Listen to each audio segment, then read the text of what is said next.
Open the media door. Open the printhead.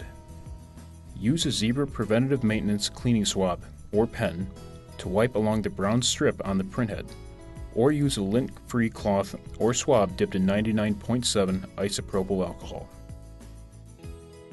To clean the Platen roller, wipe with a lint-free cloth or swab dipped in 99.7 isopropyl alcohol. Allow the solvent to evaporate. Close the printhead. Close the media door. Clean the printhead on a regular basis to extend its life and to prevent inconsistent print quality. Clean whenever you replace the ribbon on a thermal transfer printer, or when you replace the labels on a direct thermal printer. Also clean the printhead whenever the Clean Head Now appears on the display. We recommend using a Zebra Preventative Maintenance Kit.